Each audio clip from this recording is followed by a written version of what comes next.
Notre Dame celebrating that Frozen Four appearance last April, but looking to win one final game at the end of the season. Came up short against the team they're facing tonight, Minnesota Duluth. The students are out, sellout crowd of over 5,000 for this rematch.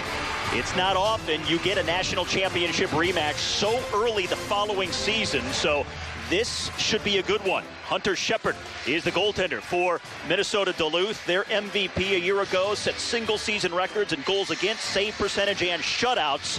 Cale Morris was the top goaltender in the nation last year, winning the Mike Richter Award. Led the country in wins and saves.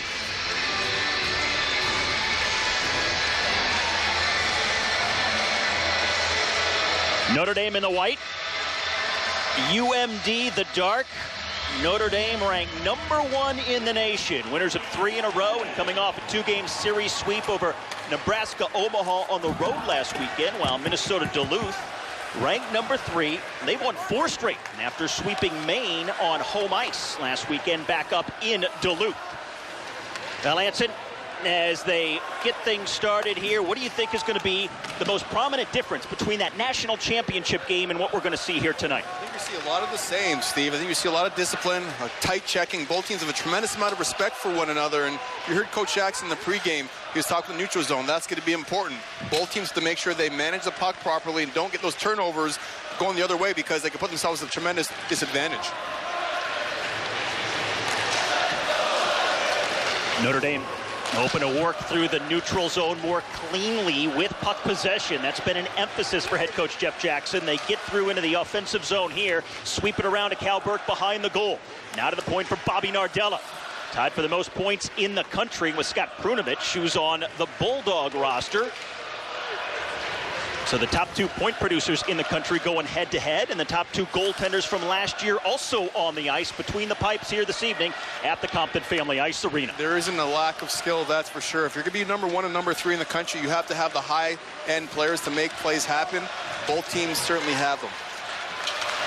So 2 tremendous goaltenders, a lot of potent offense. Are we going to see a goaltender's battle or a wide-open, high-scoring affair, Anson? Well, they both get up and down pretty actively. I like Shepard and I love Morris and net, but it's going to come down to special teams. Who's going to be more proactive and be more effective on the power play and get pucks to net, get traffic to net? You know, Riley Tuffy's going to be there for the Minnesota Duluth Bulldogs. Who's going to be the person that's going to step up for the Irish? Here comes Noah Cates, the draft choice of the Philadelphia Flyers. He sends it into the Notre Dame end, and a line change for the Bulldogs here, just past the 2-minute mark of a scoreless first period. This is the first of a 2-game weekend series between these teams here in South Bend. Jake Pavanka chasing to the puck in the corner, gets knocked down. Pavanka, the son of Michael Pavanka, who played over 800 games in the NHL with the Washington Capitals. Puck off the end boards, played out wide. Now here's Nick Wolf, ushered into the glass by Pavanka. They continue to battle. Up the wall it goes to Billy Exel. He skates it out to the neutral zone. Exel dumps, chases. He'll get to it first, deep in the Notre Dame end. He's got Torrey Dello working him over. Dello jars it free. Back to Bobby Nardella. He has a point in every game so far this season for the Irish. Nardella back in his own end. Parker Mackay trying to jab it free. Held in by the Bulldogs. Dylan Sandberg a shot. Hit a body in front. That was Dello. And he lifts it over the glass and into the crowd for a stoppage just about 3 minutes in here, first period. Good tempo to this game right here. And you're seeing Scott Sandelin, the head coach of the Duluth Bulldogs. And you know, he's one of the most well-respected coaches in the National Collegiate Association when it comes to coaching. And you know, I wouldn't be surprised if people start knocking his door, Steve, in the near future as a potential coach in the National Hockey League. We saw Jim Montgomery take that next step. We saw Coach David Quinn take that next step with the New York Rangers. If you're looking at a college coach that could potentially coach the next level, Coach Sandelin could be one of those guys. Well, he does like coaching in Duluth. It's his 19th season. It's the only head coaching job he's ever had. Here's Parker Mackay. Off the boards, back out high. Mikey Anderson tries to fling it down deep, and the Irish intercept. Cam Morrison has it hop over his stick. Battling with Mikey Anderson in front of the UMD bench. Now Michael Leary tries to gain the zone. It's fed right back out and down to the Notre Dame end. Sandelin also just 7 wins shy now of becoming the all-time winningest head coach in Minnesota Duluth program history. Both head coaches here very prominent at these universities. Jeff Jackson in his 14th season for Notre Dame, and Sandelin 2 decades up in Duluth. Here's Tufte. Back out to the point for Prunovich. Tries to work around Graham, the freshman for Notre Dame. Now Nick Swaney wraps it around the boards. Wolf pinches in. Matt Hellickson, the draft choice of the New Jersey Devils, feeds it along, and Notre Dame out to center. Michael Graham, who had his first collegiate point last week at Nebraska-Omaha, will step into the bench as he shoots it down the ice. Only 1 shot on goal so far through the first 4.5 minutes. That belongs to Notre Dame. Here's Spencer Stasny, backhands off the boards. Stasny, the freshman, the draft choice of the Nashville Predators. One of 8 NHL draft choices on this Notre Dame roster. Minnesota Duluth has 7, so we've got 15 altogether on display here this evening. Nate Clearman off the glass and out of play. Exactly 5 minutes gone by first period.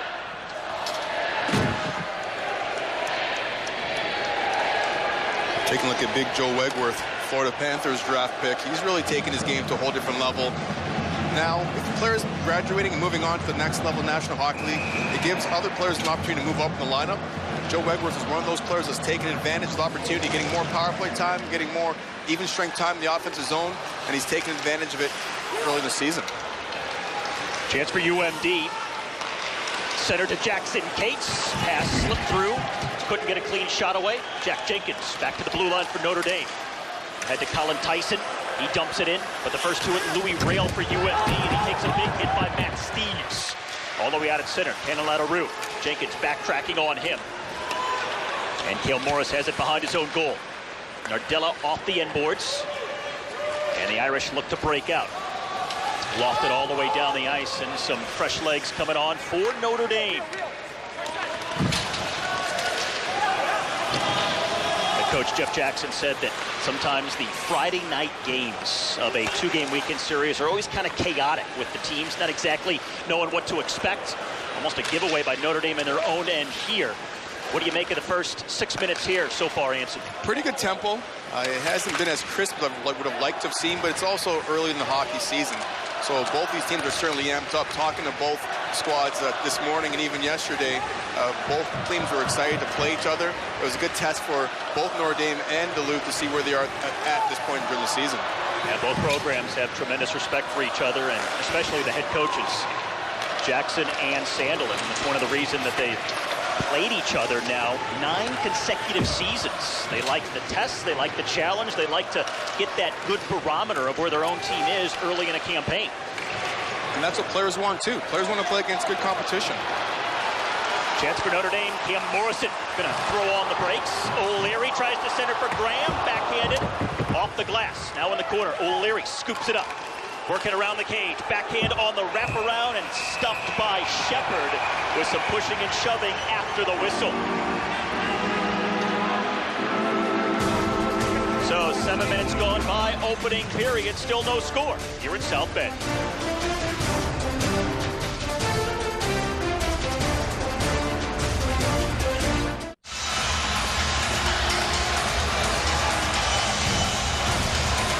The band livening things up here in South Bend. One of the unique aspects of college hockey. You get the band, you get the students, you get the chanting, something that you don't get at an NHL game. Just adds to the pageantry, the festive nature of college hockey on a Friday night. Face-off deep in the UMD end. Justin Richards against Mike O'Leary, a pair of number 19s, won by Notre Dame. In front, Graham had it stick checked away. Now here's Prunovich. Ahead to Parker Mackay. Finds the handle, backhands back to Prunovich. Comes it on goal, Morris makes the stop on the rebound, backhanded. And here's Andrew Peak behind his own goal. Peak, the second-round draft choice of the Columbus Blue Jackets. Plays it up, but not out. Justin Richards tries to wedge it against the wall. Winds around. Now Peak with some daylight. Leader in block shots on this team. Also the captain of this Fighting Irish squad here in the 2018-19 season. Smart heads up play there by Nick Wolf. He was the right-hand defenseman. He saw his team was going off for a change. Instead of changing two, he skates hard over to his offside to force the Irish to go up the strong side, eliminating the break coming down right in front of me. Heads up play by the defenseman. And this is Scott Brunovich right here. This is why he's one of the top offensive defensemen in the country. Doesn't take the big slap shot, just takes one quick step, changes the angle of the shot, and gets a puck on net because he knows he has numbers. He throws it in front of the net there and forces Cale Morris to make a save and forces the Irish to collapse. And then you've got all Madison front. You never know what could happen. Now Brunovich, the second-round draft choice of the St. Louis Blues, National Rookie of the Year last season, had the most points of any rookie in college hockey. Tell you what, the Blues are very high on him. Keith Tkachuk and Jay Nemec, the Minnesota scout for the St. Louis Blues, pushed really hard to get him drafted. 5'9" defenseman in the second round. That's saying something about his talent and his skill level. The Blues are very high on him. Mikey Anderson a shot. Well wide of the target. Wegworth doesn't have a stick. Kicks it along out to center. Shot back in by the Bulldogs. Just inside of 12 minutes left to go here in the first period. Notre Dame out shooting Minnesota Duluth 3-2 in the early going to this point. Puck rides the rails along the boards. Dylan Sandberg backhands out to Noah Cates.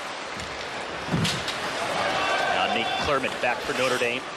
Clermont, one of 3 draft choices of the Colorado Avalanche on the Notre Dame roster this season. It's a little passer from Noah to his brother Jackson Cates. When I spoke to defenseman Nick Wolf this morning about who's the toughest forwards to go against, he said the Cates brothers by far the most challenging to defend. It's similar to the Sedin twins in Vancouver, who I played with. They have this uncanny ability to find each other in the offensive zone. We have 2 sets of brothers here, one for each team. Jackson and Noah Cates for Minnesota Duluth, and also Matt and Alex Steves for Notre Dame. Long pass ahead at the blue line for Jesse Jocks with speed from an angle. Shoots, rebound off Morris. Jocks tried to gather it in the corner. Couldn't find the handle. And Alex Steves lost it at the point. Wrist shot off a body. Now Clermont tries to clear. Kept in by the Bulldogs once again. Gets by Kobe Roth. Now here's Prunovich looking to line it up. Instead fires back to the point for Wolf. Off the end boards, was trying for a pass, intercepted by Clermont, and now Notre Dame breaks to center. Pavanka, rink wide pass, finds Alex Steves from an angle, and Shepard saw it all the way.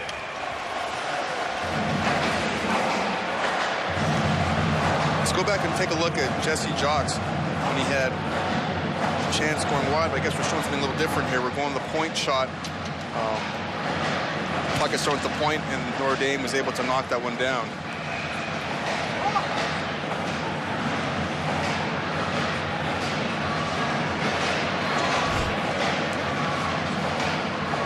So just about midway through our first frame here in South Bend, still looking for our first goal. Peak with the shot, hit a body in front. That came off of Justin Richards. Justin Richards' father is Todd Richards, the assistant coach for the Tampa Bay Lightning, also former head coach of both the Minnesota Wild and Columbus Blue Jackets. Coach's sons always have that higher hockey IQ, being around the game, and Richards is no different. His dad's been around the National Hockey League as a player and as a coach for a long time. You can see he's got a pretty high hockey IQ playing down the middle. Also on the Notre Dame side, we have Graham Slaggert, the freshman, whose father is an associate head coach with the Irish here in South Bend. And his mom, Tara, was usually at the games, you know, with her husband, Andy, coaching on the bench, and now Mom Tara is a little bit more nervous watching Graham play. It's a little different watching your son as opposed to watching your husband coach. Oh, a giveaway. Here's the Irish with Malmquist sliding it in front and off the skate of his teammate Cam Morrison. Now Nardella coming in. He wraps it around to the far side. Tufte first to it for UMD. Now Parker Mackay back to Tufte. First round draft choice of the Dallas Stars. Taken down by Cal Burke as he gains the zone. Tufte again from an angle. And it's smothered there by Cale Morris. So 8:46 left to go, first period. A chance for the Irish, but still no score.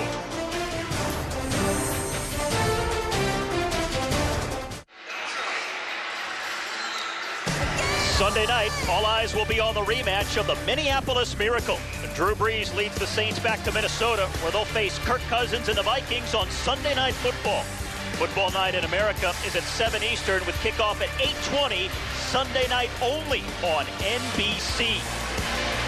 Now, speaking of Minnesota, there are 20 kids from the state of Minnesota on the ice between these two teams here tonight in South Bend. The Vikings might be doing well this year in the National Football League, but Minnesota is still the state of hockey. And always will be. And not quite willing to concede that just yet. No surprise, UMD with 16 of those 20. Notre Dame has 4. And once upon a time, if you grew up in Minnesota, you always wanted to play for the Gophers, University of Minnesota. But with what Coach Sandlin has built there in Duluth, now kids have the opportunity to play for UMD and play at a high level and win national championships. It makes it very tough for those kids from that state to decide where they want to go. And he also gets a lot of players from the Duluth area. They have some tremendous youth hockey up there that feeds this UMD program. As Tufte with a shot deflected wide. Now Prunovich. Wrister blocked by the Irish in front. One of the hallmarks of this Notre Dame team, blocking shots, getting in those shooting lanes, so fundamentally sound. Certainly helps out their goaltender, Cale Morris, in that regard. A little bit different team this year. Last year, a little bit more physical with Dennis Gilbert and Justin Wade, but now those players are gone. So if you look at their 6 defense from the back end now, a lot more mobile, move the puck a little bit quicker. So I want to see as the year goes on. Cale Morris didn't really see that many great opportunities last year because the physical defenseman in front really cleared everything in front. I want to see what's going to happen this year now at the mobile D, if they get pucks out of the zone quicker and they have less chance to, get shots on net.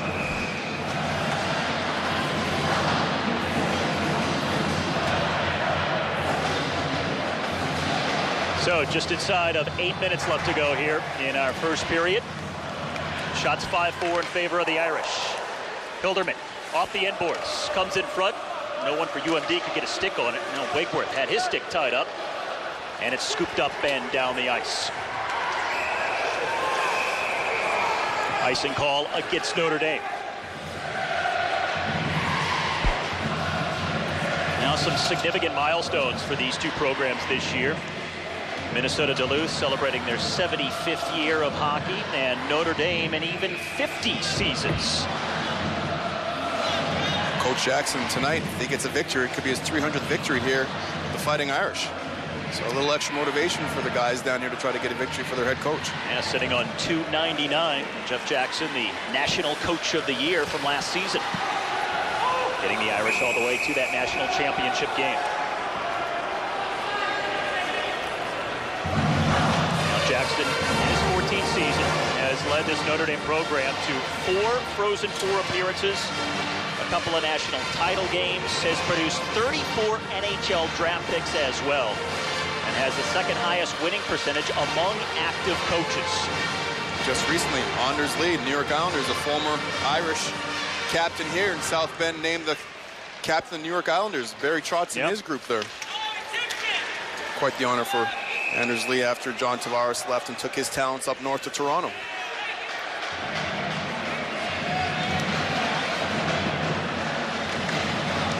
Now check out some of the prominent names from this Notre Dame program in the NHL now. As you mentioned, Anders Lee, but some other marquee ones as well. Well, Vinny Hinostroza, when he was here, was playing in Chicago, an Illinois native, and I think getting out to Arizona this year is going to help his career a lot. Less pressure playing at home. He's going to get more of an opportunity playing in the desert. He's gotten off to a pretty good start so far. I like that Arizona team. They haven't had an easy time scoring goals, but as of late, they're putting a lot more pucks in the back of the net. I see them as my sleeper pick to make the playoffs out of the West. And so what is it about this Notre Dame program that produces good NHL players, do you think? Well, first it starts with coaching. Andy Slangert, Paul Pooley, and also Jeff Jackson are some of the best in the business, so that's where it starts. Secondly, facilities. You can't go wrong. You step here at Compton Family Ice Arena, it's the best of the best. And third, you've got a tremendous opportunity to get a good education. So you put all those factors together, you're bound to get some of the top prospects in the world to come here and compete for the Fighting Irish. South of 7 minutes now left to go here in this first period. Still no score. Clermont back for it. Finds Stasny. Sweeps it up the wall. Graham avoids the check. Billy Exel back for it for UMD. Now Louis Rail rips it around the boards. Intercepted by Pavanka at center. Notre Dame continues to outshoot the Bulldogs. Now Pavanka working in. His shot is blocked.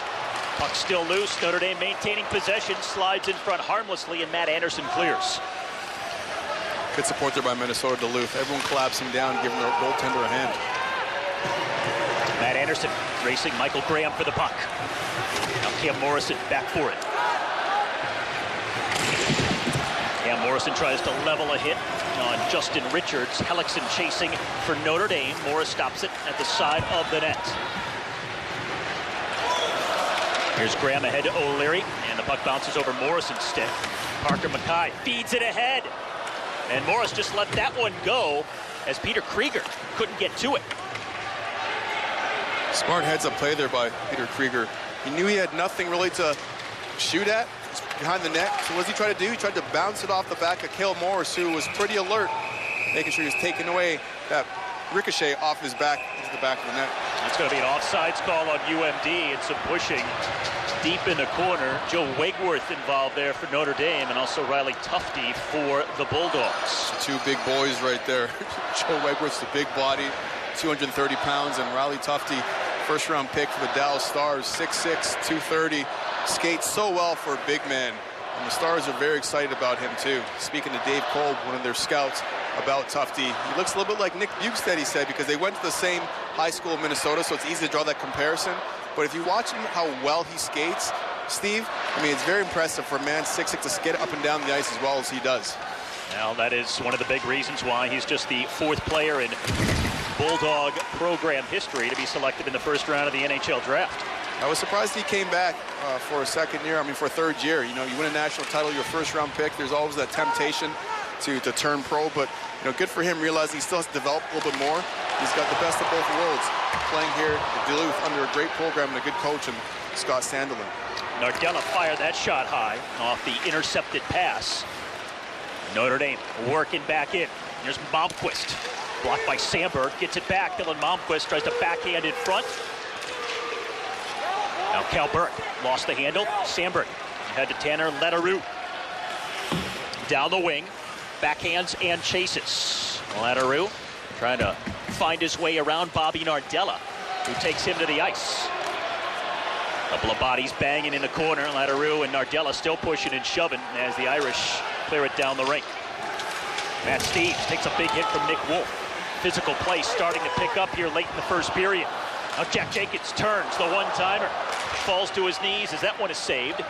And the Irish regrouping at center. Coming up on 4 minutes remaining first period. Hunter Shepard out of his goal. Backhands, but right to Colin Tyson of Notre Dame. Rookie of the year for the Irish last year, Tyson. Watching Perunovic in the corner.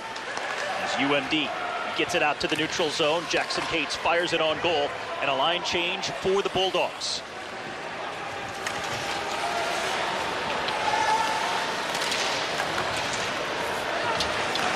Here's Billy Exel with some daylight at center. Tries to find Jesse Jocks. Well, chase with Spencer Stasny to the Notre Dame corner. Puts him into the ditch. And kept in by Exel at the point. Billy Exel trying to find his way around Colin Tyson. Notre Dame intercepting, and they come back to center. Taking aim at the corner.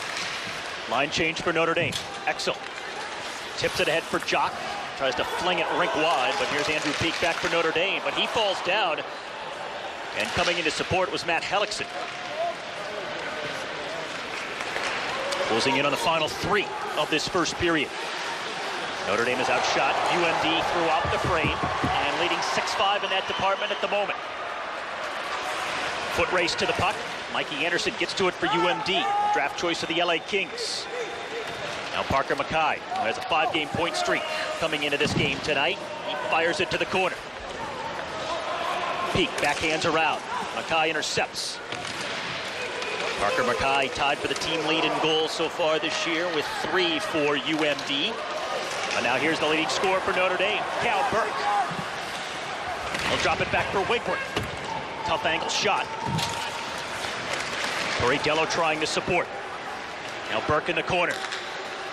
Tied for the most goals in the nation with 5, but lost it there. Stick checked away, however, and Burke gets a second chance. But the Bulldogs take over with Wolf at center. He's got room as he carries it in. Drops it back. The one-timer from Tufte, and Morris makes his best save of the opening period. Just over 2 minutes left to go. First period. Still no score here at Notre Dame.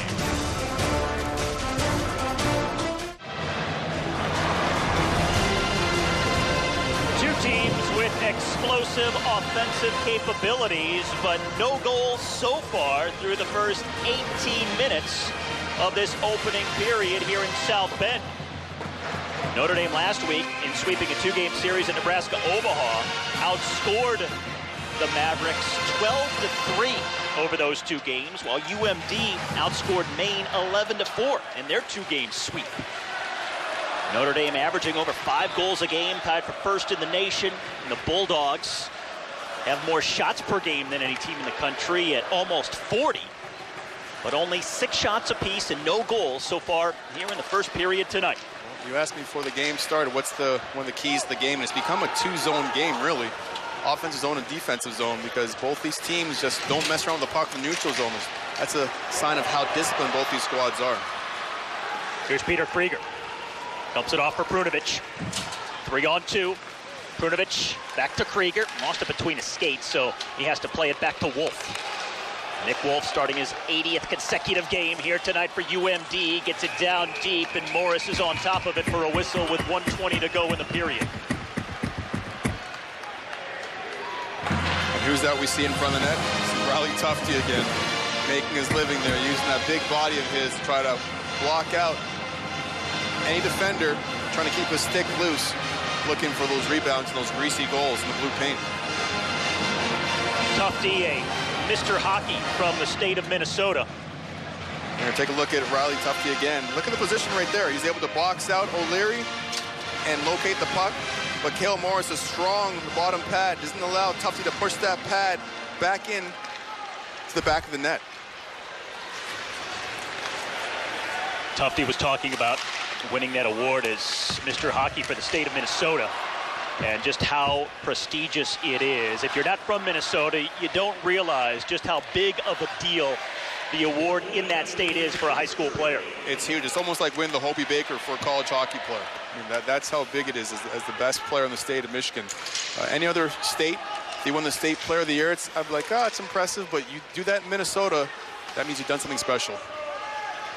It means you beat a lot of the guys you're going to be playing against at the next level as well. As we are under a minute to go here in the period. Minnesota Duluth now out shooting Notre Dame for the first time in the game, 7-6, half a minute to go. Looking for a rush here, but instead Sandberg just feathers it in. Now Colin Tyson for the Irish. Missed his man Steves with that pass, so it's icing against Notre Dame with 19 seconds on the clock.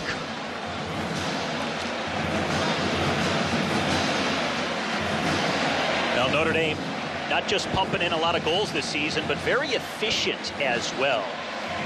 They beat Nebraska-Omaha 8-2 last Saturday. They had 6 fewer shots than Nebraska-Omaha, but scored 6 more goals. Really a remarkable game in winning in decisive fashion. It was a big they've been dominant in a lot of ways offensively this season. Yeah, big comeback, Steve. You know, they played against Providence. They shut out Providence 3-0, but that first game against Mercyhurst, they tied them 6-6, and they're able to go on and win the Icebreaker Championship against Providence. The guys here in South Bend were nervous because that wasn't the kind of team that they're looking to put on the ice that first game, but you got to give them a lot of credit for rebounding the next 3 games and playing solid Irish hockey. Here's Prunovich spinning. Finds Wolf. Shot blocked by Hellickson. And he'll kill off the remaining seconds here to take us to the end of the first period. The Bulldogs wind up outshooting Notre Dame 7-6 through the first 20. But no score here at the Compton Family Ice Arena. And coming up in our intermission report, Anson will visit with UMD head coach Scott Sandelin. We'll have a preview of Pro Football Talk Weekend Edition and look back at that national title game here in 2018. So that is all coming up between our first and second periods. No score in the rematch of the national title game here in South Bend. Just how much? Well, a draw through the first 20 minutes. No score in the national championship rematch between Minnesota Duluth and Notre Dame here on this October Friday night at the Compton Family Ice Arena in South Bend in front of this capacity crowd of just over 5,000. First of a two-game weekend series. A measured approach by both teams. So much offensive talent, but only 10 shots for the Bulldogs, 8 for the Fighting Irish through the first period of play. And still looking for our first goal. It was a clean first period, no penalties for either team. Anson, what's your big takeaway from our first frame? Both teams, Steve, were very cautious. So this shows how much respect both programs have for one another. And just like what I thought coming into this game, it was a two-zone game. Both teams were very clean for the neutral zone. They were making sure that they weren't getting any odd man rushes given up against each other, and both goaltenders made the saves they had to make. I think it'll open up a little bit in this period, and big reason for that is penalties. We'll see who takes that first penalty. They'll give whatever team is on the power play a little bit more added momentum. Both coaches told us this week that they have a lot of depth across the board in terms of offensive talent. They have 4 lines that can score, but right now they'd be glad to just find one line that can score. I agree. The Irish have 4 lines. They go 4 deep, especially their freshman line. They are very, very talented. A lot of speed, both Pavanka, Slaggert, and Alex Steves. But also you saw Jocks. He had a lot of speed for the Duluth Bulldogs, taking the puck wide, generating scoring opportunities, using his speed, using his wheels from the 4th line, and that's something to watch also in the second period.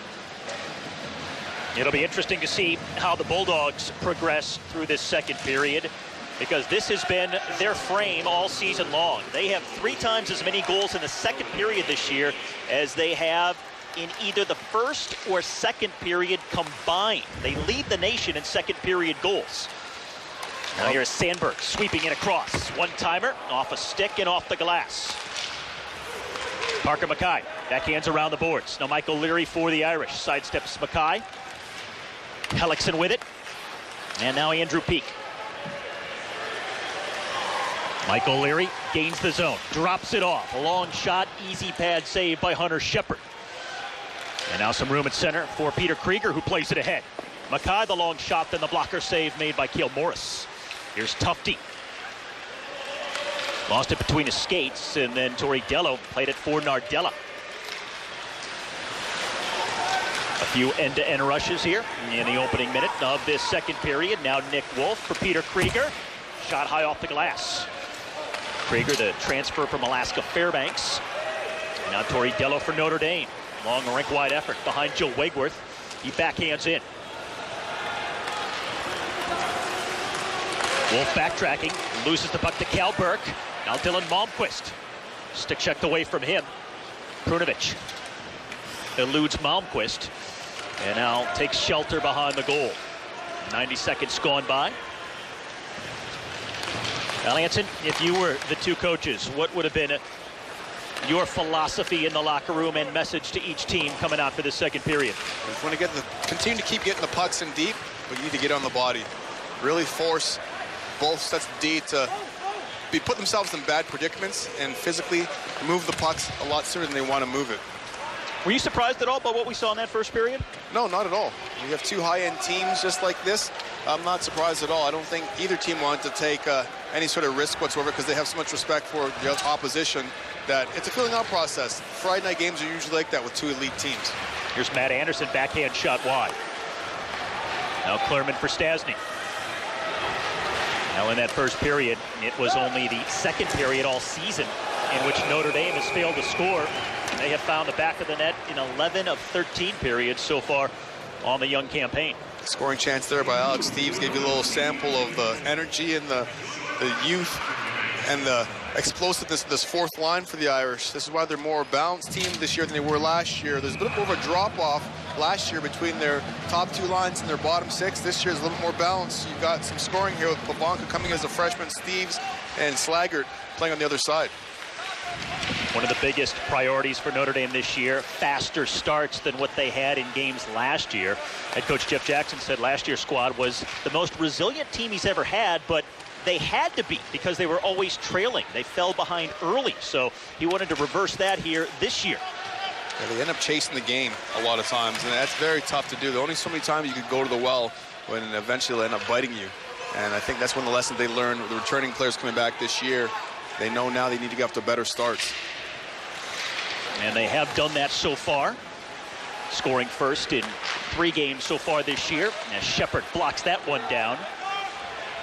And now Duluth working it out to center. Jesse Jocks looking for Kobe Roth, poked away from him. There's Colin Tyson whacking at the puck. And some fresh legs coming on now for Notre Dame. Now, despite the fact that they were chasing a lot last year, Notre Dame still had a 16-game winning streak en route to that national championship game at the end of last season. It was such a sensational run and such an exciting one for the fans here in South Bend with each passing game. Well, speaking of runs, Minnesota Duluth needed to have a lot of things go right to get in the tournament. And how ironic was it that Ohio State losing to Notre Dame is what put them into the tournament and eventually faced the Irish in the final. Comes in front and they score. Parker Mackay gets the pass out in front, and Mackay extends his own point-scoring streak to 6 straight games, and the Bulldogs on the board first. Yeah, the senior leader went exactly where he needed to go to get the first goal of this hockey game. Neutral zone was so important for both teams. You see Justin Richards take the puck across the blue line there. He slows it up. Cole Koepke takes the puck in deep. And Parker Mackay, right place at the right time, stops just in front of the blue paint. And there's Cale Morris caught deep in his net. And Mackay was able to score that one far side. Mackay, the captain, senior from Alberta, leading this team in scoring now with 4 goals on the year. And that's a 6-game scoring streak that the senior is on now, as finally just shy of the 4-minute mark in the second period, the scoring has been opened by the Bulldogs, who take the lead here on the road. And we're going to get a review, it looks like. We have had a lot of reviews in college hockey through the first month of the campaign. The officials taking a second glance at a lot of goals. What do you think they're checking out here, Anson? I really couldn't tell you because it looks good to me. It didn't look like there was any goal interference. It looked like it was clean. It looked like Mackay shot the puck. So I'm not quite sure what they're looking at here. Unless they're looking at a potential offside, but from that look there, we saw it from down low. You couldn't really tell from those 2 looks. But I thought Parker Mackay was really smart, not bowling over the goalie. He timed himself quite perfectly, going to that blue paint area. You can take a look right here as he spins off his check. Alexson doesn't stay with him, doesn't get his stick. And it was a nice finish from the senior captain. Now Mackay has dealt with his share of injuries the last couple of years. Missed 10 games last season alone with 2 separate injuries. Now bouncing back and off to a very robust start here in this new season. I'm listening to a little bit of chatter, Steve. Sorry not to interrupt. I'm listening to a little chatter on the bench here, and it sounds like they're looking at the offside. It's one of the benefits of being down here close to the bench. You can hear some of that talk going back and forth, and I think that's exactly what they're looking at, whether or not it was offside. By the sounds of some of the guys talking here in the Irish Barons, they believe it could be an offside. We only, believe it or not, had 1 offsides call on that entire first period. Good flow back and forth. not many whistles either. No penalties. Goaltenders really weren't tested all that much. A very quick opening period of play as well. So it looks like they're finished, and we'll get the call here momentarily. Goal stands. Goal stands.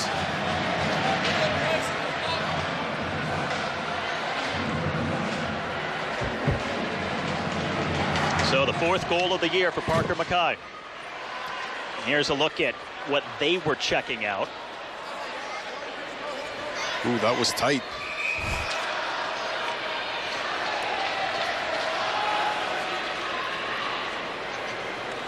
Now hard to tell from so far across the ice to get a really good look at it.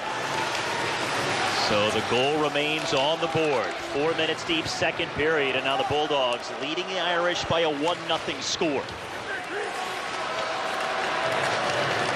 Here's Malmquist backhanding ahead, looking for Wegworth. He'll try to beat Mikey Anderson to the puck. Ushers him into the glass, comes in front, and the Bulldogs clear it away from the front of their own net. And now here's Riley Tufte with speed at center. For Sweeney, a shot off the glove of Cale Morris. Sweeney gets it back, turns, fires, sticked away by Morris this time. A right to Peter Krieger. Stick handle, tries to jam it in. Morris on top of the puck for a whistle. Crafty stick handling down low by Minnesota Duluth. Yeah, I like that attention to detail there by Peter Krieger, taking the puck hard to the net. That's what he does. That's a main staple of his game. Working down low below the circles. He knows he has big Riley Tufte on the one side and Nick Sweeney on the other. So when you have two talented players both flanking on each side, take the puck to net, create some havoc, get a loose puck, and see what happens.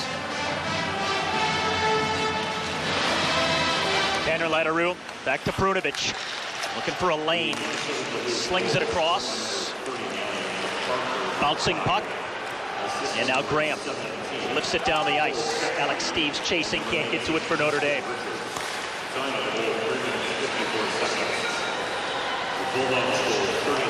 We noted at the top of the period that it has been the 2nd period of play where Minnesota Duluth has done most of their offensive damage this season, scoring more 2nd period goals than any team in college hockey. And they've got the first goal of the game here in the 2nd period, and now a 1-0 lead.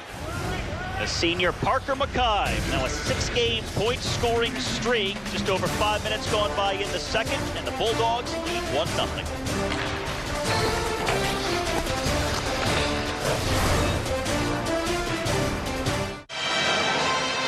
Take a look at Scott Prunovich there, the highly decorated sophomore defenseman for the Duluth Bulldogs.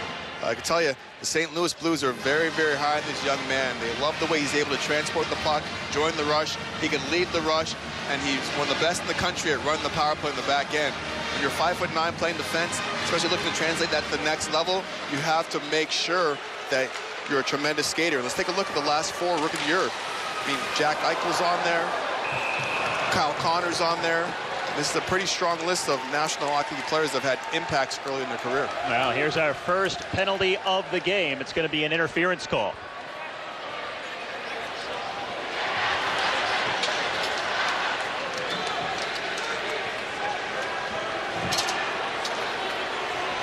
Louis Rail and Cal Burke colliding just in front of goaltender Hunter Shepard. So Rail gets the penalty, and Notre Dame with the first power play of the game. The power play at 27% so far on the year. They've been very good.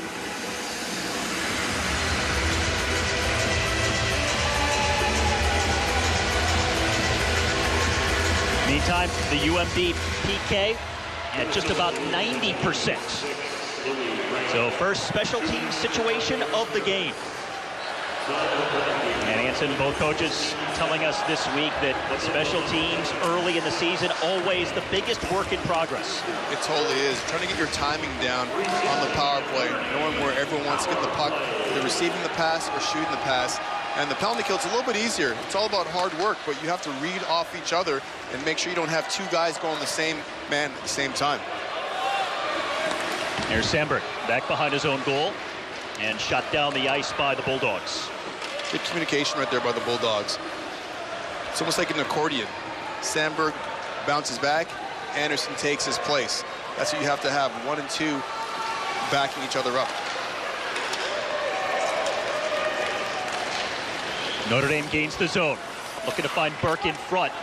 Never made it through, so Wolf rattles it around the glass. Peak will hold in for the Irish. Now Wigworth backhands to Burke. They work the perimeter here with 13.5 to go in the second period. Under a minute remaining in the power play for the Irish. Nardella for Malmquist. Downside of the cage in front. They shoot and score!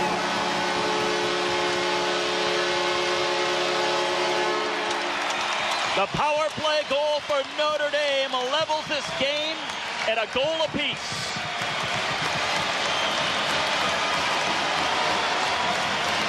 Smart read there by Andrew Peak. Jumping in off the blue line. The Columbus Blue Jackets draft pick is showing you his hockey sense. They're playing a little catch up top. I wasn't quite sure for this power play because look at the puck was wobbling. Wasn't sharp at all. But eventually the puck goes down low. Joe Wegworth makes the pass, and Andrew Peak doesn't stay up high. He reads and slides down low. And what a pass by Wegworth on his tape. And Parker Mackay doesn't see him, and Andrew Peak slides that one home. The captain with his first tally of the season, junior from Parkland, Florida. Played on the World Junior team for Team USA last year, a squad that won a bronze medal at the World Junior Championships and actually played with a lot of the UMD Bulldogs on that roster. When he came to Notre Dame as a true freshman, as an 18-year-old, he was like a little puppy. And it's taken him a while to really mature and grow into his body, but he's developed quite nicely, and the Blue Jackets were happy about it. Chance for the Bulldogs. Save made by Morris off the stick of Noah Cates. Pass ahead too far for Steeves. And then Sandberg falls down in the corner. Steeves follows him to the ice. Puck still in the UMD end. Now they'll regroup. Mikey Anderson plays it across. And now Noah Cates lost it off his skate. Now Anderson back behind his own goal. Dylan Sandberg splitting players as the puck finds Krieger along the near wall. Has it taken away by the goal scorer Peak. Jenkins tips it ahead. Now Tufte trying to gain control, takes a hit from Matt Steeves in front of his own bench. Just about 8 minutes deep here in this second period, a goal for each team, and we're tied at 1 as the puck goes out of play.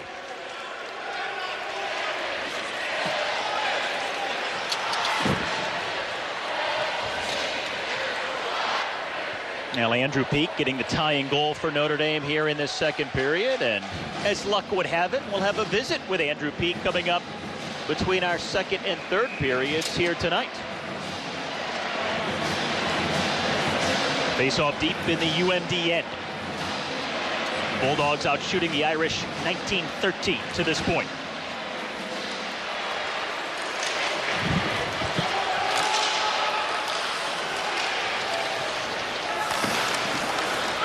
Anderson ahead, looking for Koepke. Now Nardella leaving it for Tori Dello. 4 players colliding in the corner. Irish come away with it. Wigworth off the wall. Misses his man Graham. Nick Wolf finds Mackay. Parker Mackay, the goal scorer for the Bulldogs. Spinning before sending it back to the point. Now Mackay, the one-timer. That's off the skate of Tori Dello of the Irish. And Nardella first to it for Notre Dame. Trying to keep the cycle going, but then UMD losing possession to Bobby Nardella. Nardella a point in every game so far this season for the Irish. Former Rookie of the Year for this Notre Dame team. His father actually played for the Italian national team at the Olympic Games on 2 different occasions. Here come the Irish, 3-on-3, in over the line and a poke back to center. Now Hellickson tries to sweep it in. Prunovich stick handling. He's got daylight through center. Pulling up at the blue line, finding Tufte from an angle. Shot saved. Rebound up into the nets behind Cale Morris in the Notre Dame goal. Now the clock is ticking and tensions are always running high in Martinsville. 8 drivers, 4 races. Who will be the first to reach the championship?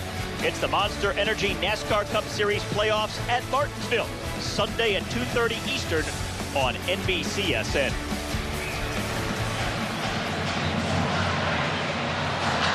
Approaching the midpoint of the hockey game, score tied at 1 apiece. Both goals coming here in the second period of play.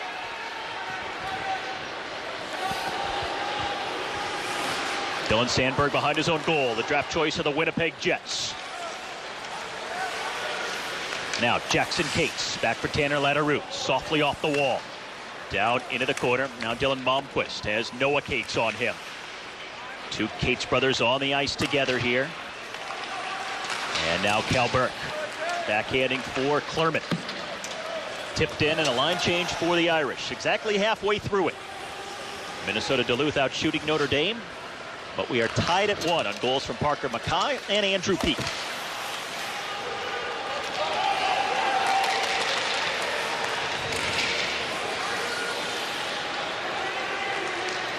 There's Mikey Anderson up the wall. Sligert tipped at it.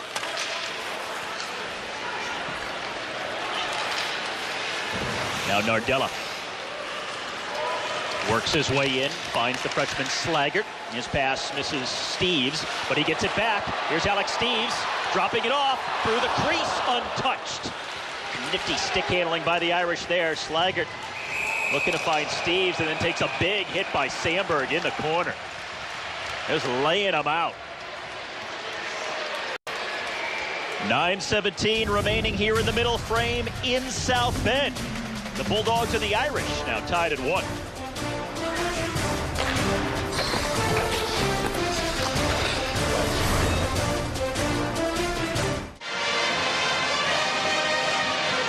For winter break there, you saw the Irish freshmen putting in that work, using their speed and their niftiness and their creativity.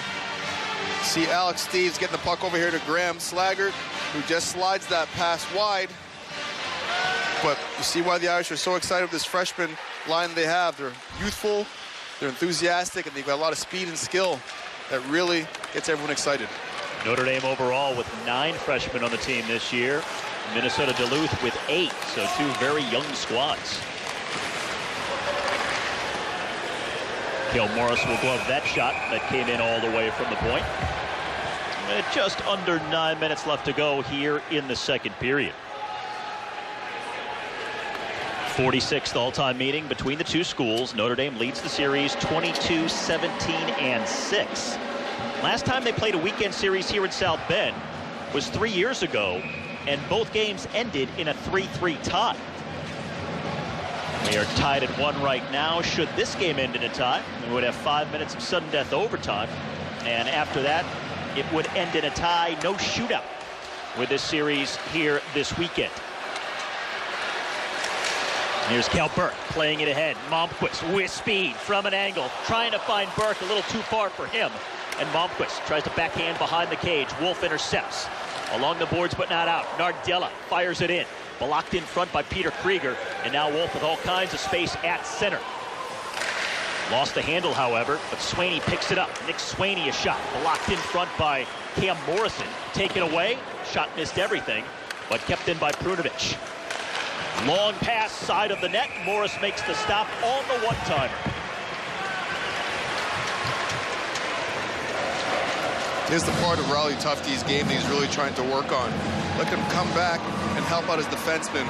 He knows that Nick Wolf is caught up the ice, so he doesn't get too over-aggressive. Little communication there by Scott Prunovich, letting him know, you stay wide, you gotta stay wide. I got my man here in Dylan Malmquist. And you see just right here, entering the picture, Riley Tufte gets the stick, doesn't take a penalty, and I'm sure the guys on the bench are saying good job on that back check. Tufte led this team in goals last year, and he's the program's all-time leader in plus-minus. Such a tremendous asset for head coach Scott Sandelin in Duluth. Now Matt Anderson from the point. The pass off the corner eludes Justin Richards. Now here's Hellickson for Notre Dame.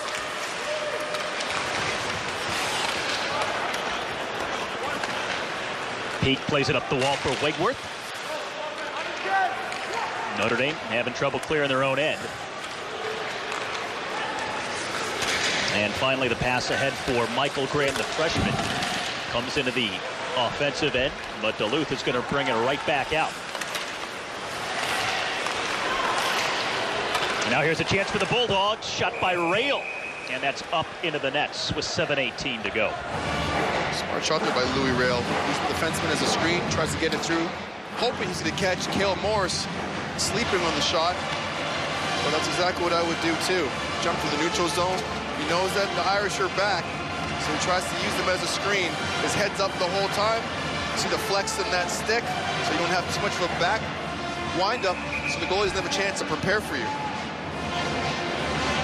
Now the sophomore from Eden Prairie, Minnesota. Most improved player on the team a year ago. Now here's a chase by Matt Steeves along with Dylan Sandberg. Both coming together in the corner. 4 players banging bodies down there, and Billy Exel skates away for UMD. Backhand pass to no one at center, but he does wind up with the puck once again, coming in on the wing. Takes a hit from Clerman, and then Stasny wraps it around. Kobe Roth whacking at it. Exel couldn't get control. But the Irish turn it over at center. That's one of the liabilities for Notre Dame so far this season that Jeff Jackson has noticed. Too many turnovers. They've been trying to clean it up through the first month of the season. That happens too every single season. I think players trying to do too much, a little bit too loose. But as the points become under premium, players will tighten up and start making the simple play. And you're always incorporating new players into the system. We mentioned the 17 freshmen between these two schools on the ice here tonight. And so it's going to take a while. Chance for the Irish here. Nobody could get a clean shot away. Steeves knocked down. And the Bulldogs at center with Jackson Cates. Good help there by his brother Noah, sliding down, playing good slot defense. Getting a stick in there, causing a little disruption. Jenkins backhands as he falls down. 2-on-1. Here's Colin Tyson, a shot, and he scores!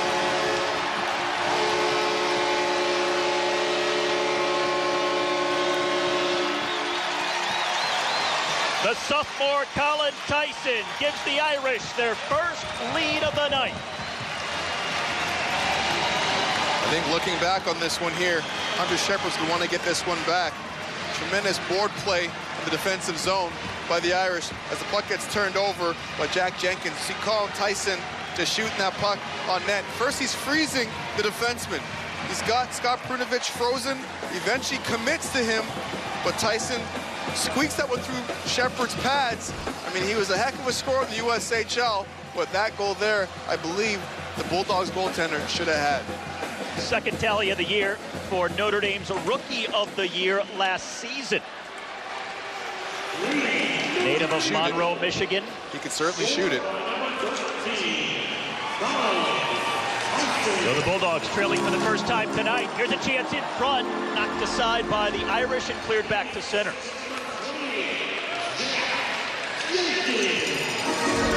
This one will come all the way in on Morris. He'll leave it at the side of the net for Hellickson, who almost forgot to take it with him. So the crowd really coming to life for the first time tonight in emphatic fashion as Tyson gets the goal to make it a 2-1 hockey game with 5 minutes remaining in the second period. Tufte tips it ahead, looks to get it back. Morrison intercepts for Notre Dame. They've got numbers coming out to center, but it's intercepted. Long pass ahead for Graham now. Nowhere to go, so he circles around and jams it down into the corner.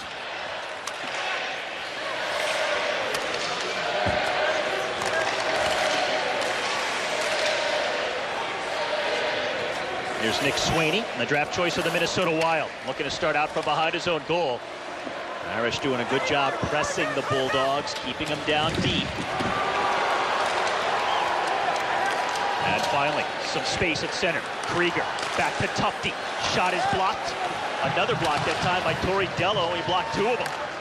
Now Nick Wolf at the blue line. Flings it across. Krieger tried the one-time pass, and Notre Dame gains possession. Slaggert scoops it down the ice for Notre Dame. 4 minutes remaining, second period, and a line change for each squad here. in a one-goal hockey game. Wolf at center. Nick Wolf trying to go around Clerman in front. Bouncing puck behind the net. Again comes in front, and the Irish intercept. There's Alex Steeves using the wall, trying to get around Kobe Roth, but he's first to it.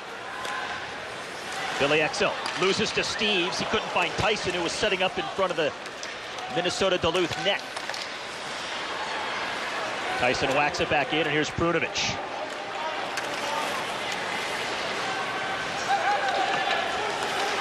Now Exel circling back at his own line with 3:20 to go in the period. Things settling down somewhat.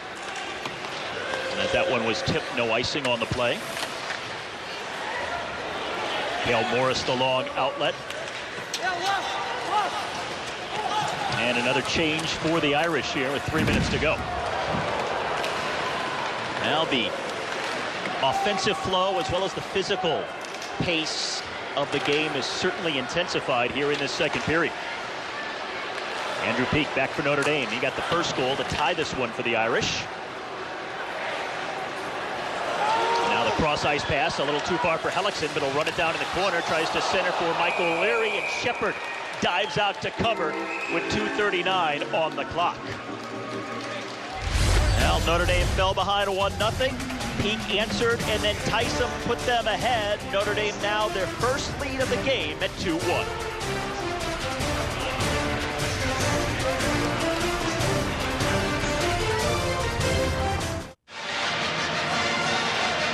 Cale Morris for Notre Dame and Hunter Shepard for Minnesota Duluth led college hockey in wins last season. They were both tremendous, but what's so interesting is the fact that at the beginning of last season, they weren't even the starting goaltenders. It took them each a few weeks to gain their respective jobs and start playing on a regular basis, getting the starts, getting the nod every time out. So they ended as the top two goaltenders, Anson, but they didn't even have the regular gig when the campaign began. Well, if you're the backup goalie, there's a lot more of that job than just, picking up pucks after practice and staying out late, getting one-timers off your head. It's a testament to both these players that they stayed ready.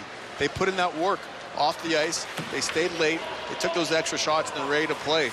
And players like playing for the backup goalie. Well, as the season went on, they became their one goaltender, and both these teams played hard for their goaltenders. Here's Wegworth for Notre Dame. Gets it back after battling in his own end. Flips it out to center, looking for O'Leary, but it's Jenkins who finds the puck, but Notre Dame is offsides. Now Cale Morris, the Mike Richter Award winner for the top goaltender in college hockey last season. At the beginning of this season, he gave up those 6 goals in the tie with Mercyhurst to kick off the season, but then only allowed 2 goals in his next 2 games altogether, and has gone through a personal shutout streak that stretched over 116 minutes. So he really found his groove after that opening tie, and is starting to get back to his level from last season now. Well, I think the plan was to get Dylan Sincere in early in the regular season, but after that 6-goal game against Mercyhurst, Coach Jackson and Cale Morris wanted to get back in the net again. I think he's earned that right after the year that he had last year, and he's bounced back quite nicely.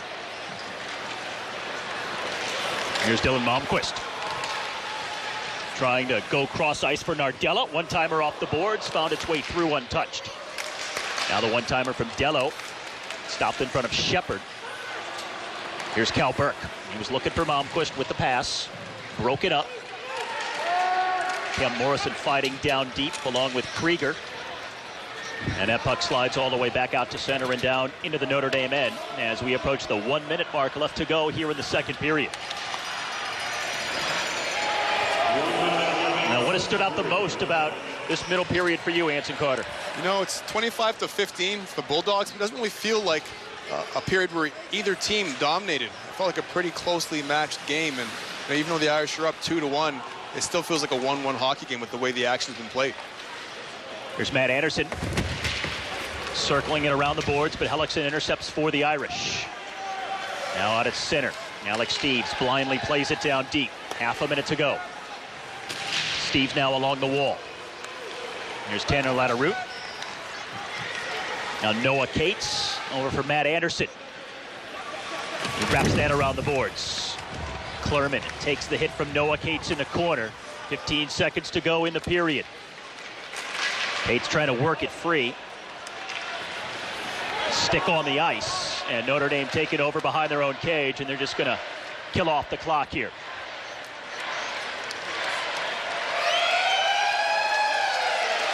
Minnesota Duluth scored the first goal of the game earlier in the second period, but Notre Dame answered with two of their own, and it's a 2-1 Irish lead after two.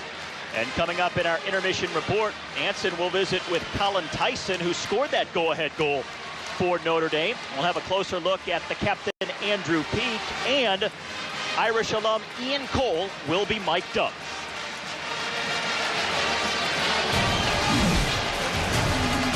So after no scoring in the first period of play, 3 goals in the second, and with 20 minutes left to go here in South Bend, Notre Dame leading Minnesota Duluth by a 2-1 score.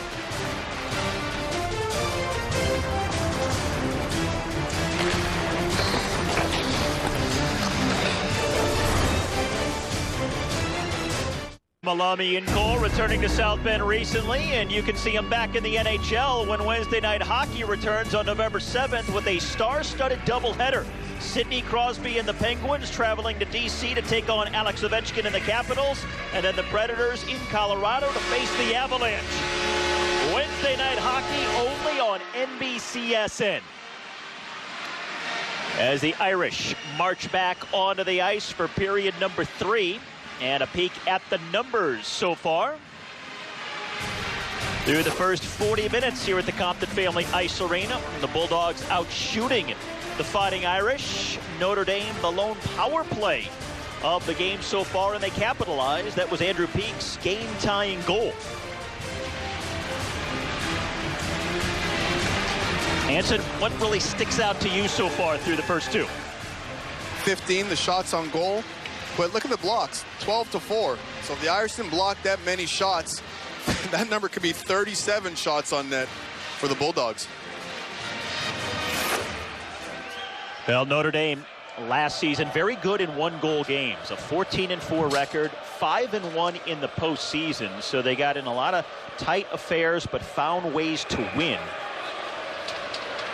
And trying to do the same here tonight in the first of this 2-game weekend series and the rematch of the national championship game from last season that UMD won by a 2-1 score. The Bulldogs are very comfortable playing in these tight games.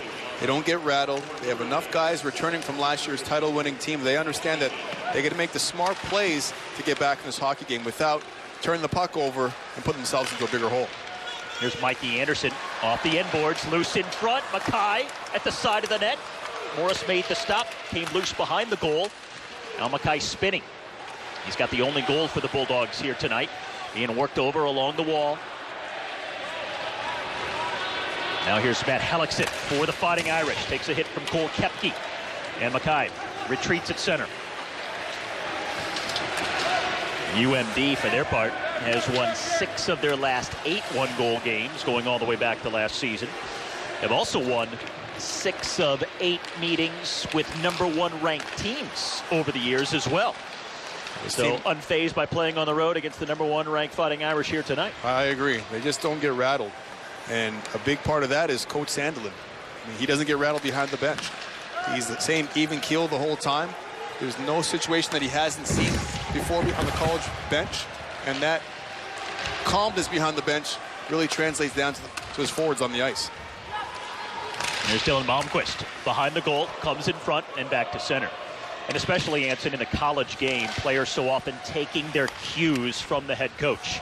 Yeah, these are young men on the ice. They're not seasoned pros. So the coach behind the bench could totally influence guys' thoughts and their behavior as they jump over the boards. Noah Case to his brother, in front, bouncing puck, came in on Morris, made the pad save.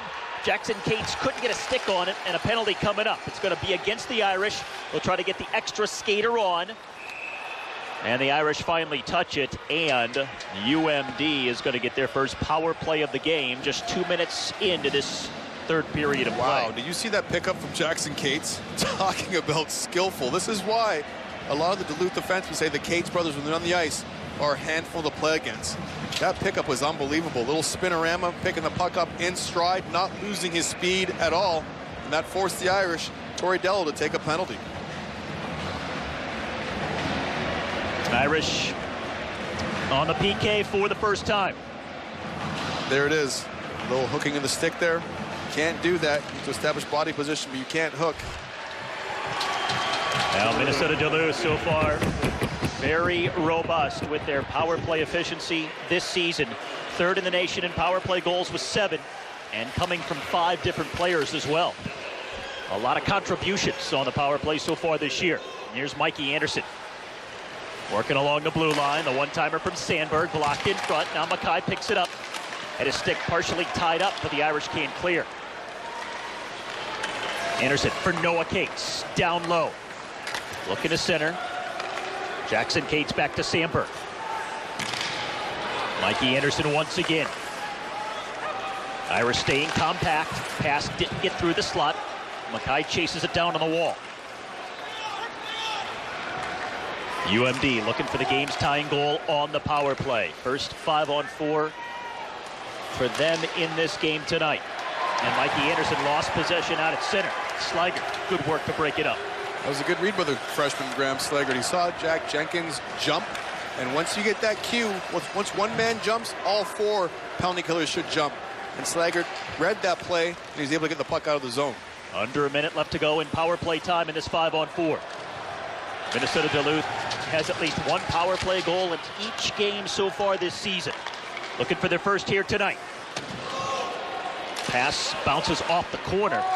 Now Nate Clermont racks it around the boards and all the way down the ice. New penalty killing unit coming out for the Irish. 23 seconds left to go.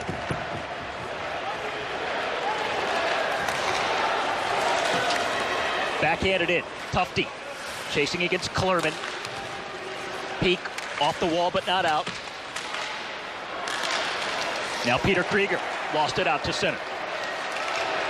Prunovich will circle back into his own end as the power play expires. The Irish have killed it off. We're back to even strength. 4 minutes deep in this third period. It remains a 2-1 Notre Dame lead. Long pass out at center. Steves takes a hit from Prunovich. Now Mackay in front of his own bench. Backhands cross ice. Matt Anderson with speed. Dumps it off. Shot from an angle. Stick save made by Cale Morris.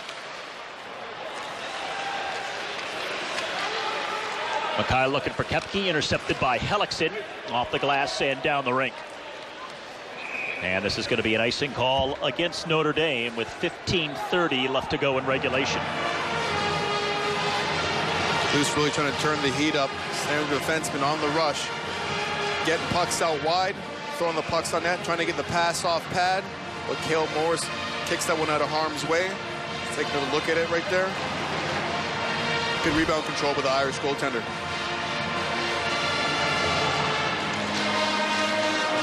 Now, one of the problems for the Irish last week in sweeping Nebraska-Omaha, committing too many penalties. Head coach Jeff Jackson wanted them to cut down on that, and that last kill was off their first penalty of this hockey game. Here's Steves. Works it in. Down low for Wegworth. Wegworth, the draft choice of the Florida Panthers. Watches it go by Michael Leary, and now Mackay at center. Stick checked away from behind by Wegworth. Good back checking by Joe Wegworth. He's always been such a grinder, good physical player, but the skill level has improved since he's been here in South Bend as well. Long pass ahead for Graham, tipped out of play, and a stoppage with 14:43 on the clock. Third period underway, and Notre Dame still a 2-1 lead.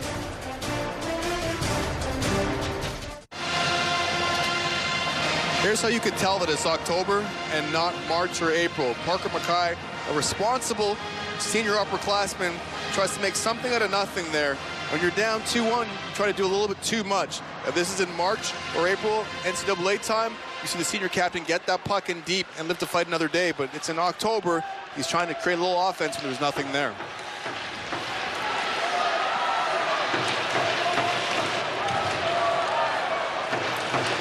Here's Noah Cates coming out of the corner, looking to center, intercepted by Colin Tyson, who has the go-ahead goal for the Irish here in this hockey game.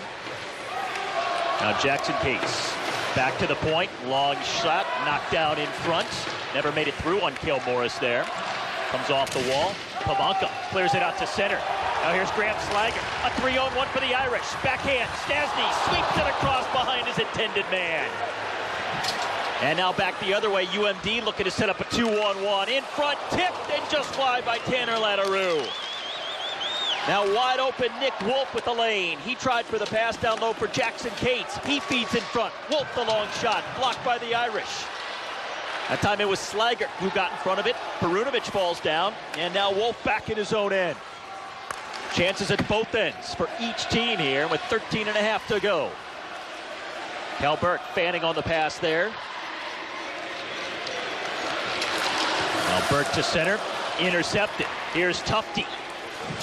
Riley Tufte, the shot in on Morris. He makes the stop, coughs up the rebound, but the Irish skate it to center. Dylan Malmquist gaining speed, drops it to Morrison, back to Malmquist, then a pad save made by Hunter Shepard. Game's really starting to open up right now, Steve. Both teams exchanging chances going both ways. Yeah, some of the best chances of the entire game coming here in the last few minutes. Here's Nardella back at his own end. How about Bobby Nardella and Scott Perunovic?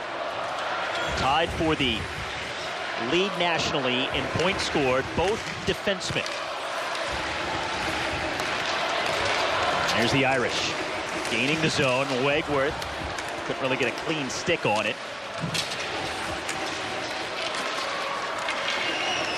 Now Stasny back for it.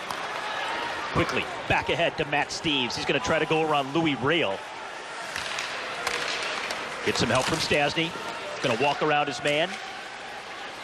Getting bumped by Billy Exel. Stasny again in the corner. Spencer Stasny being hit by Exel once again. Finds its way back to Wegworth. His long blast off a skate wide. Stasny in the corner that time. And the Bulldogs breaking back out. Here's Cole Koepke. Needs some help. Got two bodies on him. He'll drop it down low. Justin Richards leads to Parker Mackay. Mackay spinning, fanning on the pass. Gets it back though. Mackay feeding it down low for Richards. Working the wall, back out high. Now back over to Mikey Anderson. His pass off the skate of Wegworth. Long shot, missed everything. UMD some offensive zone time here as the Bulldogs look to create some quality scoring chances to level this game at 2 with 11.5 left to play. They got the game's first goal in the second period. The Irish answered with 2 to take the lead. 2-1 the score with 11:18 on the clock. Seeing a lot of stiff legs out there for the Irish. There's a real opportunity for the Bulldogs to take advantage of Notre Dame if they don't get the puck out of the defensive zone in a hurry. UMD out shooting the Fighting Irish by about a 2-1 margin. But trailing by 1. Jackson Cates jabbed away. Now Mackay back at center in front of his own bench. Slides it across. Dylan Sandberg carving his way through. Loses the puck to Dello. Now back out high. Tipped in front. Blocker save made by Cale Morris as Sandberg races to the bench.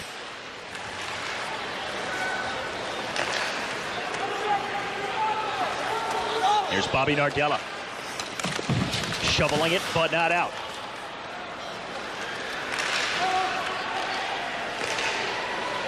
Now Pavanka sends it across. And Steve takes a hit from behind by Matt Anderson. Pavanka trying to step between defenders. He'll now head to the bench. And UMD having a regroup at center. Tufte would have been offsides, and now looking to work in. And it's going to be offsides nonetheless, as Krieger was in ahead of the play. Here's Bobby Nardella, the top scorers in the country as a defenseman, but this is where his game has really improved this year. He's taking the next step, his defensive coverage. He would have gotten beaten wide there by Jackson Cates, who skates a lot of speed, but Bobby Nardella is able to use that stick and defend, extending that stick, buying himself a few extra feet to poke that puck out of harm's way and get the puck going the other way for the Irish. No scoring in the first period. All 3 goals coming in the second. We're now halfway through the third in a 2-1 hockey game. Notre Dame trying to hang on in this rematch of the national championship game.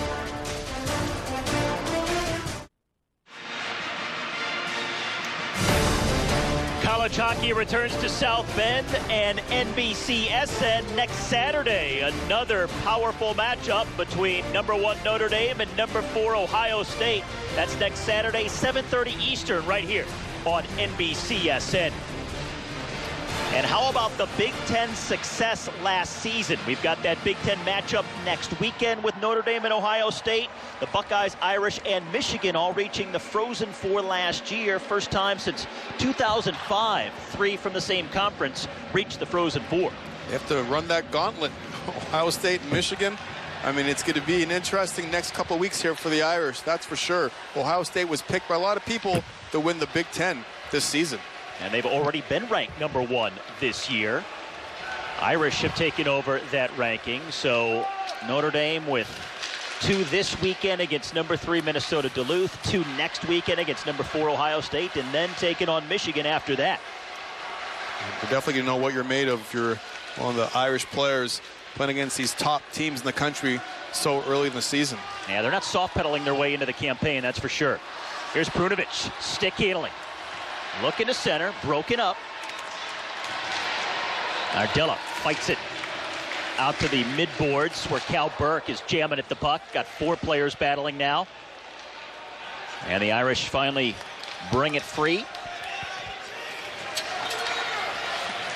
With 9 minutes left to go. Long pass looking for Cam Morrison. Morrison had the overtime game-winning goal over Ohio State in the Big Ten championship game of the tournament last season. Here's Mikey Anderson, a long shot. Morris made the stop. I just saw Cam's dad upstairs in between periods. Made the trek down from Ontario to watch his son play. And we are going to get a slashing call here. Our 3rd penalty of the game, coming with 8.5 to go in regulation. Referees caught Cole Koepke with the slashing, but I think the fans here sold that pretty hard too. Everybody was up in arms here at Compton Family Ice Arena when that slash went down. So Notre Dame on the power play now for the 2nd time tonight. We go back and take a look at it right here. As you're seeing Andrew Peak trying to be strong, and you're seeing Cole Koepke slashing the stick out of his hands. Now he's in the box for 2 minutes. Notre Dame 1 for 1. Andrew Peak had the power play goal back in the second period that tied the game at 1. Looking for a 2-goal lead here.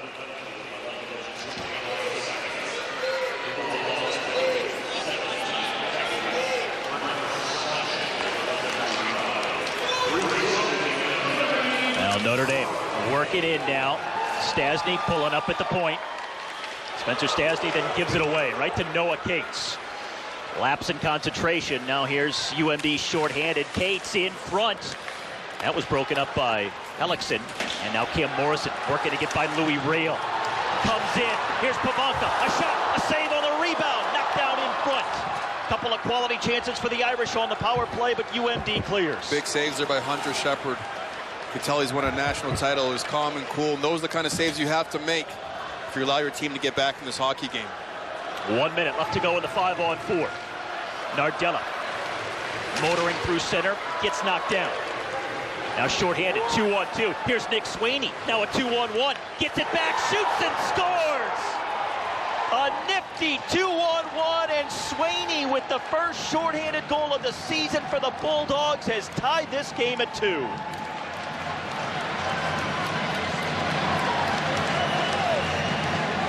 Wow, what an effort there by the Bulldogs.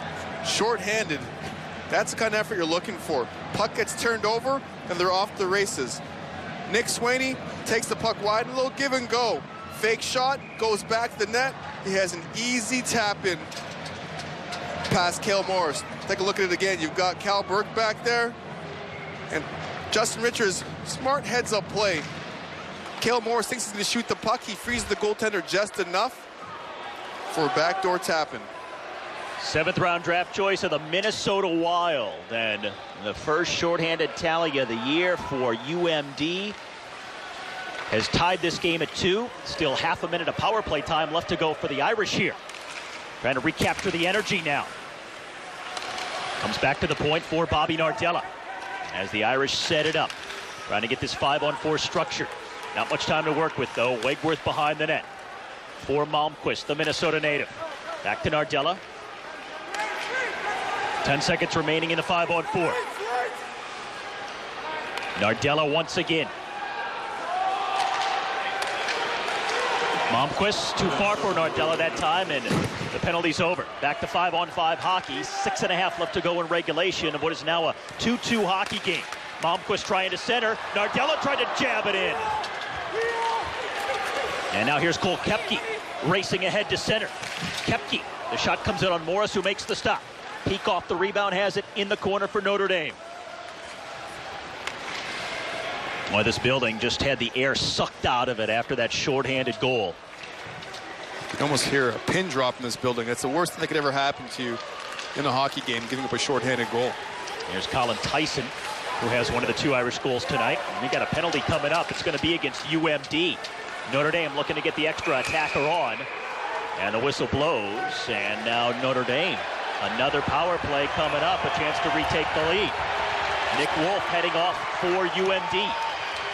Nick Wolf, one of the leaders for the Bulldogs. He's one of their emotional leaders. He's going to make sure he contains his emotions a little bit now, as this is a penalty you can't afford to take late in the hockey game. He was aggressive coming through, trying to catch his man with his head down. He just missed him. The referee called him for kneeing. Now you saw how upset he was. He realized that that was the worst time to take a penalty. His team had just seized the momentum, the shorthanded goal. They killed off the rest of the Notre Dame man advantage, and now they give a chance for Notre Dame to swing the pendulum right back in the favor of the Irish. You just want to be careful if you're Nick. You don't want to take an extra 2 and put your team down even more. Just go in the box and hope your team bails you out. But he wants to be aggressive. There's Matt Steeves coming to the neutral zone. He's got his head down. Nick Wolf's coming to step up, trying to catch his man off guard. Steeves just jumps out of the way, and Wolf clips him. So coming off the timeout, Anson, what's the plan for Notre Dame on this power play? What do you want to see from them? Lots of block shots. That's always a big staple of the Irish's game, whether it's 5-on-5 or shorthanded. Get in the shooting lanes, block shots, especially when you've got Scott Prunovich at the top. He's the most dangerous man as far as I'm concerned for the Bulldogs. He's very shifty. He's very elusive at the top of the box. So make sure you stay in his lane at all times.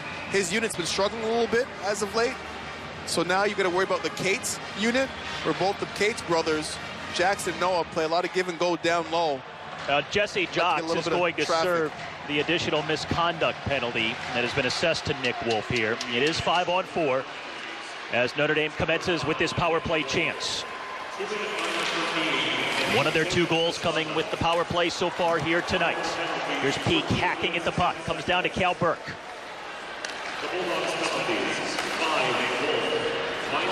Cal Burke working it down low for Wegworth. Wegworth again as they try to find a seam. Back to Nardella at the point. Now Dylan Malmquist. His pass deflected and cleared by the Bulldogs. A new penalty killing unit coming out for Minnesota Duluth. And some fresh power play legs for the Irish as well. 5 minutes to go in regulation. 1:13 in the 5-on-4. Louis Rail's going to be first to it for UMD. Knocked down by Pavanka, though, in the corner. There's Jake Pavanka for Cam Morrison. Now Hellickson. Hellickson finds Morrison working the perimeter over. Hellickson again trying to wrap it in around. This time Swaney is there to stop it. Lifted high in the air, back out to center. Now half a minute remaining in the Irish power play here. Hellickson off the end boards. Looking for Alex Steeves. Intercepted by UMD. Justin Richards will slap it down the ice. Final 20 seconds of the man advantage for Notre Dame. Not many quality chances generated here in this 5-on-4. Alexson for Tyson. Now Anderson, kept in by Alexson, loads, fires, knocked down by Shepard, still loose. He sprawled out, and a whistle stops play. With 3 seconds left to go in the power play in just under 4 minutes in the third period. I have no idea how Hunter Shepard picked that puck up through traffic. What an effort by the Bulldogs goaltender.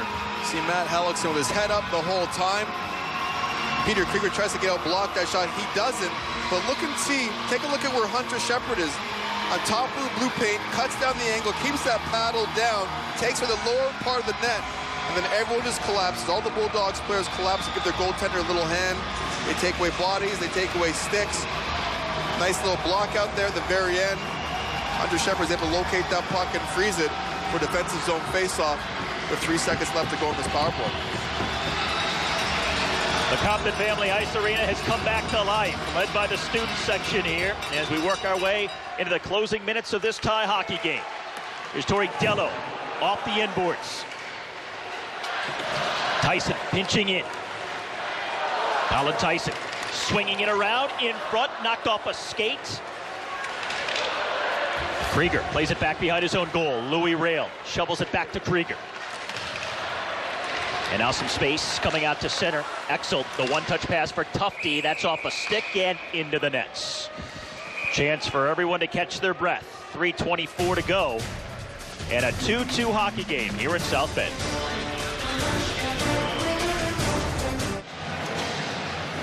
A quality penalty kill for UMD just a few moments ago as the Bulldogs look to dial up a formula to produce the victory here tonight on the road. We're able to tie this game up through Nick Swaney's shorthanded effort, and that confidence carried over that last penalty kill. I thought they're jumping, they're strong on their clears, but it starts in net. Hunter Shepard fought to find those loose pucks. He didn't really give up any juicy rebounds.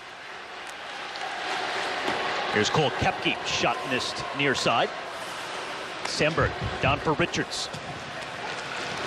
Mackay back to Sandberg. He sweeps it across for Mikey Anderson. They'll rip it around the boards behind the goal. Now Koepke sends it back to the point. Anderson once again working the edges here. Comes in front and gloved by Morris. Smart shot there by Dylan Sandberg from the point. Just moving across the blue line, just patiently waiting for his opening. Hoping he's get a little bit of traffic in front of the net. Andrew Peak almost deflected that one past his goaltender. Luckily that Cale Morris was on his toes and he was sharp to make that save.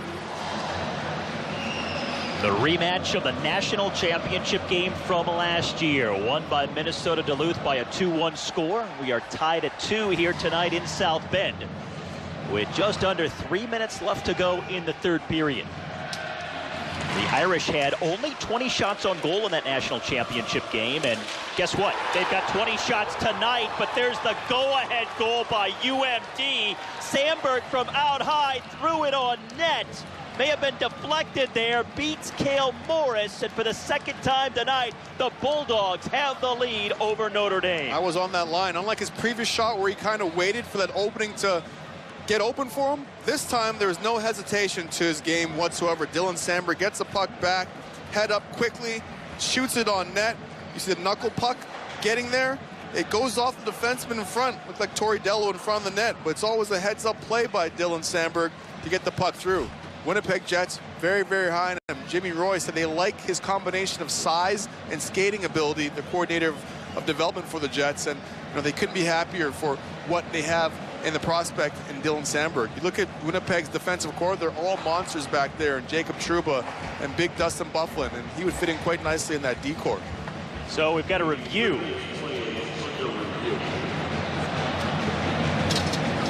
Now, Anson, you were right there. Any idea what they may be trying to review and look over here? Well, I don't think it was offside. I would have looked down and I think I would have seen that. And it wasn't kicked in because it clearly goes off of the Irish. You see Riley Tufte in front, unless they're looking at goal interference, but the referee signaled a good goal. I thought it was a good goal. So off of Dello, Sandberg gets the goal. a sophomore from Hermantown, Minnesota, which is a suburb of Duluth. Made the NCAA West Regional All-Tournament team last year. Played at the World Juniors for Team USA last season as well. His second goal of the game gives Minnesota Duluth their second lead, and will this be the decisive one with 2:50 left to go? It's now a 3-2 hockey game. Go back to Hunter Shepard making some of those key saves in this period. That's what he's expected to do. He did all the time, every single game last year, especially the second half. He came up huge for the Bulldogs. He's continuing that tonight. Face off deep in the UMD end.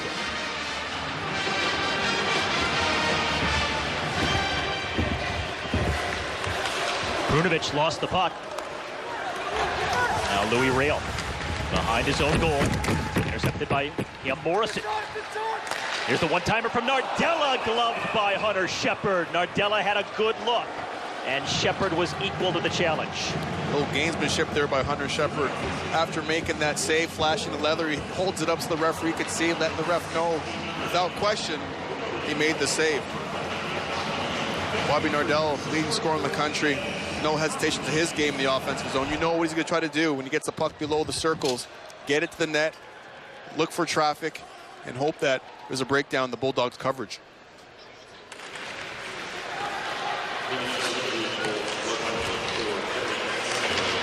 Irish unable to hold the zone. Here's a 2-on-1 for the Bulldogs. Here's Parker Mackay, a shot to the save of the game by Cale Morris.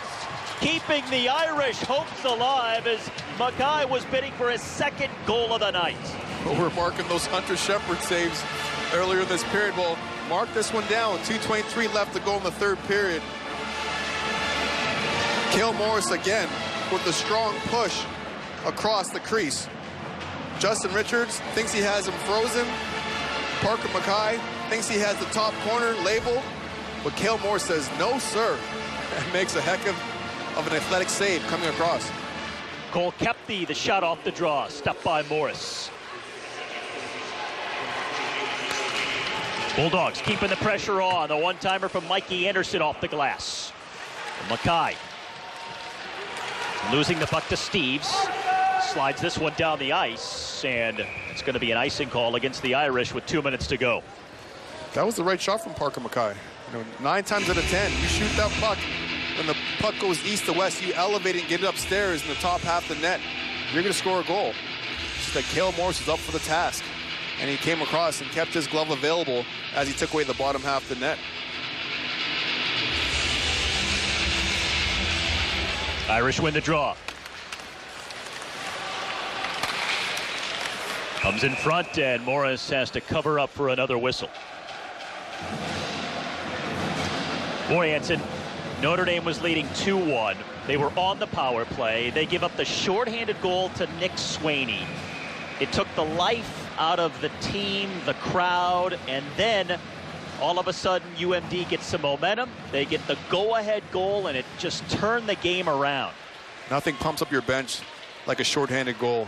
It just fires you right up. You go from a bad situation to a great situation. So you're not expected to score shorthanded. Your guys are just way too good. And here's Noah Cates, leaves it in the corner. Nick Swaney, who had that shorthanded goal, lost the puck there.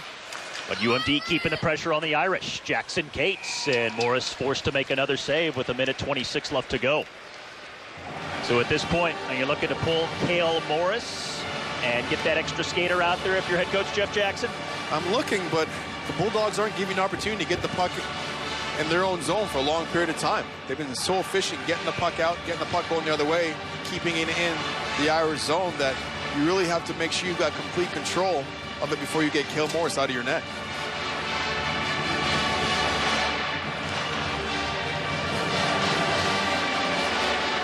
After yet another face-off deep in the Notre Dame end, Parker Mackay gets possession and plays it around for Sandberg. He's got the go-ahead goal here. Now Richards for Mackay. Notre Dame just can't get possession to get that extra skater on. That's how relentless this Bulldogs team is. They're hard on pucks. They're strong on pucks. They get in the forecheck. They make things tough on you, and they're relentless. Here's Cole Kepke. This is some of the best possession that UMD has had the entire game. And we're under a minute left to go in regulation. It's almost like they could smell blood right now. And that's a sign of a championship level team. Parker Mackay back out for Sandberg. And the Irish just chasing.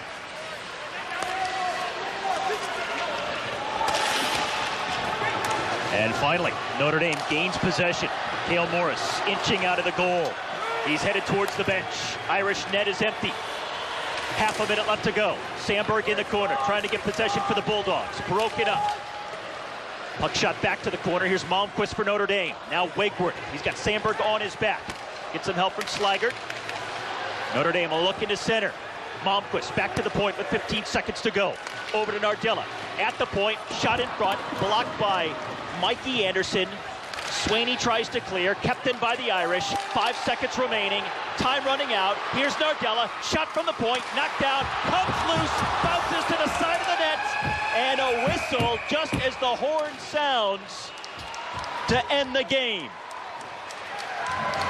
Huge chance for the Irish in the closing seconds, but UMD holds on. And the Bulldogs get their first come-from-behind win of the year. Notre Dame suffering their first loss of the new season. Good effort from both clubs. You need to tip your hat to the Bulldogs coming into a tough building against the #1 team in the country. They got down in the game. They didn't get rattled. Even late in this third period as the Irish pulled their goalie. Outmanned in front of the zone. You're seeing the focus there by Hunter Shepard. Just bearing down, eyes on puck at all times. And you're seeing the Bulldogs here collapse. Everyone coming back down. Sandberg, Koepke, Swaney, everyone coming down to support their goaltender to keep that puck out of the net to preserve the victory. That last shot didn't miss by much either. Well, there's the goal scorer who won the game for UMD, Dylan Sandberg, the draft choice of the Winnipeg Jets. Last year in the national championship game, it was Minnesota Duluth beating Notre Dame by 1 goal. They win by 1 as well here tonight in the rematch. 3-2 the final here at the Compton Family Ice Arena at Notre Dame. So that'll close things out for us. Join us next week for Notre Dame, Ohio State back here in South Bend. And now for Anson Carter, I'm Steve Schlanger. Again, the final 3-2 UMD.